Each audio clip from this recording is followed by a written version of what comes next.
अस्सलाम वालेकुम दोस्तों, ये है मेरी नोट साइप्रस के ऊपर वीडियो नंबर 3। इसके ऊपर मैं सारे बेसिक चीज़ें डिस्कस करूंगा स्टूडेंट्स के लिए जो कि स्टूडेंट्स वीज़ा अप्लाई कर रहे हैं कि उनको किन किन चीज़ों की ज़रूरत पड़ सकती है, क्या क्या चीज़ें चाहिए होती हैं। ए से लेकर जेड तक सारा कुछ डिस्कस करते हैं।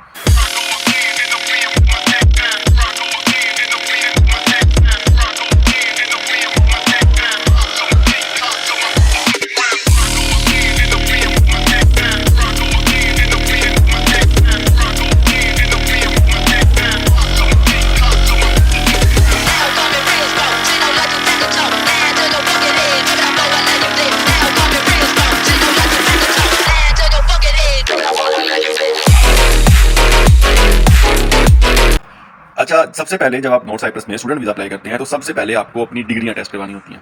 अगर तो आप कर रहे हैं इंटर बेस पे अप्लाई तो आपको करनी होती हैं अपनी दोनों डिग्रियों को। सबसे पहले आपको अपने बोर्ड से रेलिवेंट जो बोर्ड होता है, जिस तरह मेरा लाहौर है तो मुझे लाहौर बोर्ड जाना पड़ेगा, वहाँ पे फीस पे करनी पड़ती है। मुझे एक्जैक्ट फीस का नहीं आइडिया, आई थिंक 6000 के राउंड अबाउट होती है। अगर आपको वो पे करने के बाद जब आपकी डिग्री या टेस्ट होती है, अच्छा उसमें भी आप प्रोसेस होता है दो तरह के। एक होता है कि आप खुद भी जा सकते हैं लाहौर बोर्ड, मेरा लाहौर बोर्ड है, और दूसरा होता है कि आपने अपना टीसीएस के थ्रू। अभी टीसीएस फ्री जो फैसिलिटी है ये आई थिंक हर सिटी में नहीं है, इसमें कोई साहिबा, लाहौर, इस्लामाबाद, कुछ सिटीज़ हैं। अगर आप लोग चाहेंगे मैं आपको इसके ऊपर इसका एक पूरा आर्टिकल जो कि गवर्नमेंट की तरफ से है वो मैं आपको इसके बायो में दे दूंगा कहीं, या डिस्क्रिप्शन में पिन कर दूंगा, आप मुझे लेकिन बता दीजिएगा। अच्छा, आपको अब टीसीएस करवानी है, टीसीएस में लगते हैं कोई 10 दिन, 12 दिन, 14 दिन इस तरह लगते हैं। अगर आप फिजिकली जाते हैं तो आपको उसी दिन, मतलब आप जाएंगे, आप अपनी बैंक में फी पे करनी होती है। एक प्रिंट होता है जो कि आपने वेबसाइट से प्रिंट करवा लेना है, वो वेबसाइट में जब आप फॉर्म फिल करेंगे तो वहाँ से आपका निकलाता है, वो लेकर आपने जाना है, जाकर लाहौर बोर्ड में अपनी फीस पे करनी है, फीस की स्लिप लेकर आपने जाना है और वो जाकर सबमिट करवाने हैं, वो आपको एक टोकन दे देते हैं। अब वो टोकन जो होता है वो लेकर आप आईबीसीसी के पास जाना होता है। अब क्योंकि आईबीसीसी रिक्वायर्ड है उनके लिए। अब आईबीसीसी के भी दो प्रोसेस हैं। आईबीसीसी में यह है कि या तो आप फिजिकली, पीछे आपको साउंड आ रहा होगा एम्बुलेंस का, तो इसको इग्नोर कीजिएगा।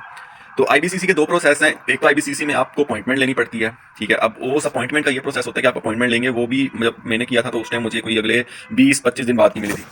या तो फिर आप जाकर टीसीएस के थ्रू करवा सकते हैं, क्योंकि टीसीएस वक्त है ही ना फिर हमारे पास। तो टीसीएस के थ्रू आप करवाएंगे, वो भी आपका मतलब वो जल्दी आ जाता है, उसमें आपको अपॉइंटमेंट भी नहीं चाहिए होती और वो जल्दी आ जाता है। लेकिन आप फिर भी चेक कर लीजिएगा, अगर आपको जल्दी की अपॉइंटमेंट मिल जाती है फिर आप टीसीएस से ना करवाइएगा, वो वहाँ ऑफिस ही करवा लीजिएगा। और वो भी कोई ऑफिस भी लाहौर बोर्ड के पास ही, कोई इतना दूर नहीं है, 5-10 मिनट का रास्ता होगा। अच्छा, अब ये आपकी डिग्री का टेस्ट होकर आ जाती हैं, आईबीसी से भी हो गई, आपकी रेलिवेंट बोर्ड से भी हो गई। अगर ये है इंटर के लिए, अगर आप ग्रेजुएशन को भी कर रहे हैं और आप मास्टर्स की बेस पे अप्लाई कर रहे हैं ग्रेजुएशन के साथ, तो ग्रेजुएशन में क्या होता है कि आपको अपने पहले एचईसी से करवानी होती है, और एचईसी के अलावा फिर हाँ इसमें सिर्फ एचईसी होता है, लेकिन जो मैट्रिक और इंटर है इसमें पहले रेलिवेंट बोर्ड से और फिर आपको आईबीसीसी से। लेकिन जो ग्रेजुएशन की डिग्रीज होती हैं, जो बैचलर्स की डिग्रीज होती हैं, वो आपको सिर्फ एचईसी से करवानी होती हैं। अब अपनी डिग्री का टेस्ट करवा ली है, उसके बाद ये आपको पुलिस क्लियरिंग सर्टिफिकेट बनवाना पड़ता है। पुलिस क्लियरिंग सर्टिफिकेट के अलावा आपको एफआरसी का मतलब होता है फैमिली रजिस्ट्रेशन सर्टिफिकेट होता है, ये आपका नादरा से बन जाता है। और आप ये भी अभी पूछेंगे कि इसमें टाइम कितना लगता है, तो इसलिए उसी दिन बन जाता है। जब आप जाएंगे तो आपको 1-2 घंटे लगेंगे मैक्सिमम, उसमें आपका बन जाता है। और पुलिस क्लियरिंग सर्टिफिकेट भी उसी टाइम बन जाता है। इसकी फीस, पुलिस क्लियरिंग सर्टिफिकेट की फीस है 500 रुपये, तो अभी बढ़ती रहती है, गवर्नमेंट का पता नहीं है, लेकिन आपको ये जाना पड़ता है। और आपको अपडेटेड इन्फॉर्मेशन दे रहा हूँ कि आप जब आप जाएंगे तो आपको वो कैश नहीं लेंगे पुलिस क्लियरिंग सर्टिफिकेट बनाने के। और ये कहाँ से बनता है ये भी बताता हूँ। ये लिबर्टी गोल चक्कर के पास है, राइट साइड पे जाएंगे, वहाँ पे पीकेएम का ऑफिस है, पुलिस खिदमत मरकज का, वहाँ से ही आपको 500 रुपये फीस पे करनी पड़ेगी, लेकिन आपसे फिजिकल कैश नहीं लेंगे। और ये आपसे कहेंगे कि ऑनलाइन सेंड करें, ऑनलाइन हमारा ये नंबर है, यहाँ पे जाकर सेंड करें। तो अगर तो आपके पास मोबाइल है जैस के चाहे तो फिर तो आपको इशू नहीं है, लेकिन आपके पास अगर इंटरनेट नहीं है, मोबाइल नहीं है, तो फिर ये आपको वहाँ पे ही एक्स्ट्रा 50 रुपीज़ 40 रुपीज़ देने पड़ते हैं, तो वो खुद ही कर देते हैं। ठीक है, ये आपका भाई आपको बताएगा, कोई नहीं बताएगा, क्योंकि आपका भाई सारी चीज़ों से वाकिफ हो चुका है, अपडेट हो चुका है, सारी चीज़ें बताऊंगा। और भी अगर कोई चीज़ पूछनी हो ना साथ साथ तो वो भी पूछना। अच्छा, अब आपने पुलिस क्लियरिंग सर्टिफिकेट बनवा लिया, एफआरसी बनवा लिया, उसके बाद आपको चाहिए होता है आपका जो बर्थ सर्टिफिकेट। बर्थ सर्टिफिकेट भी वो तो आपके पास हो गई पहले से, बर्थ सर्टिफिकेट भी आ गया। उसके अलावा आपको चाहिए होता है पोलियो सर्टिफिकेट आपको चाहिए होता है। अभी पोलियो सर्टिफिकेट कहाँ से बनता है, ये माल रोड पे जाएंगे, वहाँ पर किसी कहीं भी गूगल पे सर्च कर लीजिएगा, माल रोड के बिल्कुल पास, ये 5-10 मिनट का रास्ता है, तो आपको मिल जाएगा इजीली। अच्छा, अब आपने ये सब कुछ बनवा लिया, अब आपको अपनी सारे डॉक्यूमेंटेशंस, अगर एक आदि मिस हो गई हो तो मैं नीचे पिन कर दूंगा, आपसे दोबारा पूछ लीजिएगा। अगर कोई रह गई हो तो मैं कमेंट्स में जो है ना वो डिस्क्रिप्शन में या कमेंट्स में पिन कर दूंगा, तो वो भी देख लीजिएगा डॉक्यूमेंट। फिलहाल मेरे नजर में ये डॉक्यूमेंट्स आ रहे हैं। जब आपने इसके बाद जाना होता है मूफा। अब आपको मूफा की एक अपडेटेड इन्फॉर्मेशन दे रहा हूँ, जितने भी भाई आ रहे हैं ध्यान से सुन लेना, अपना पेट्रोल, अपना टाइम वेस्ट ना करना।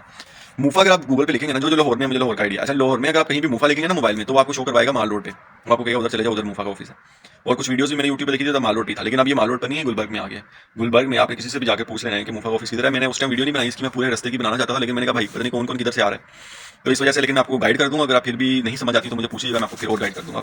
तो ये गुलबर्ग 3 में इनका ऑफिस है, वहाँ पर जाना है, सारी डिग्रियाँ टेस्ट करवानी है आपने।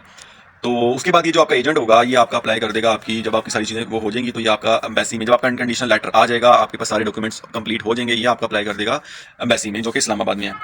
तो अब मैसेज की आपको एक डेट मिल जाएगी, इसकी अपॉइंटमेंट भी इजीली मिल जाती है, कोई इतना मसला नहीं होता। आपको एक डेट मिल जाएगी, आपने उस डेट में जाना है। लेकिन आपको वो नीचे जो एक अपॉइंटमेंट का पेपर होता है उसके ऊपर लिखी होंगी सारी इंस्ट्रक्शंस। तो वो पहली जो है वो कहेंगे कि आपने, मुझे कहा गया था नयाब मेडिकल एंड डायग्नोस्टिस्ट, ये इस्लामाबाद ब्लू एरिया में है, वहाँ पे जाकर आप अपनी मेडिकल टेस्ट वगैरह करवाएं। वहाँ से मैंने मेडिकल करवाया। आपकी मर्जी है, आपको एक डेट देंगे, आप उससे पहले भी मेडिकल करवा सकते हैं, उस डेट के बाद भी करवा सकते हैं। इनकी जो फीस होती है वो तकरीबन 10,000 के करीब होती है इनकी फीस।